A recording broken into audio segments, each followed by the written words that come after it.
נעים להכיר, שמי יוסי כהן. ב-2015 עזבתי קריירה מוצלחת של 20 שנה בהייטק והקמתי את הום פרופיט, חיים נכון וצוברים מהבית הון. זה התחיל מתוך ניסיון אישי.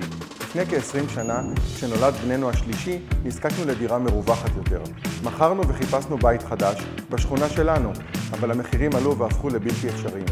החלטנו לא להגדיל את המשכנתה ולבסוף נאלצנו לעזוב את השכונה המבוקשת שלנו ולקנות דירה בפאתי העיר. לשם עליות המחירים עדיין לא הגיעו. אחרי שנתיים החלטנו לחזור לשכונה המקורית ממנה הגענו. אבל איך עושים את זה, ריבונו של כפר סבא? המחירים והמשכנתה המשיכו לעלות ועדיין היו בלתי אפשריים. החלטנו לצאת מהתבנית שבה היינו שבויים, כלומר, להגדיל את המשכנתה רק כדי לגור בבית משלנו. מכרנו את הדירה שהייתה בבעלותנו שנתיים בלבד, סילקנו את המשכנתה היקרה ועברנו לגור בסחירות במקום שאהבנו והכרנו כל השנים. רכשנו נכס בעיר אחרת במחיר של 430,000 ש"ח בלבד. אחרי פחות משנתיים מכרנו את הנכס, הרווחנו מאות אלפי שקלים וקנינו נכס חדש להשקעה, ואחריו עוד אחד ועוד ועוד, כשאנחנו גרים בסחירות עד היום. על בסיס הרעיון החכם הזה עזרתי למשפחה וחברים.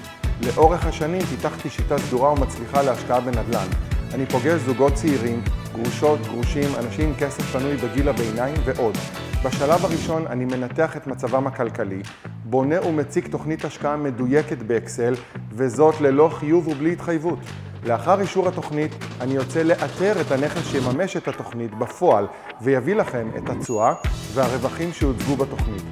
אני בוחן את שוק הדירות בכל הארץ, מגורים יד שנייה בלבד, לפי קריטריונים מדויקים שלי.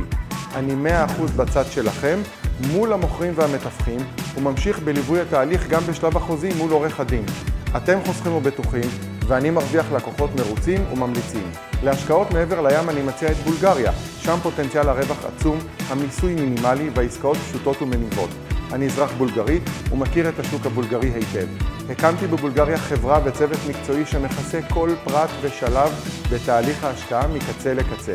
אני אישית מנהל ומלווה הכל בעברית ובשקיפות מלאה. בהום פרופיט ההשקעה סולידית, שקטה ורגועה, קלה לניהול וטיפול. היא מניבה לכם תשואה יפה בתקופת ההשכרה וגם רווח יפה במחירה. אני עוקב אחר השוק והנכס שרכשתם ואומר לכם מתי למכור ברווח נאה. יודעים מה? אל תקנו נכסים על העצים, תשאלו לקוחות ממליצים.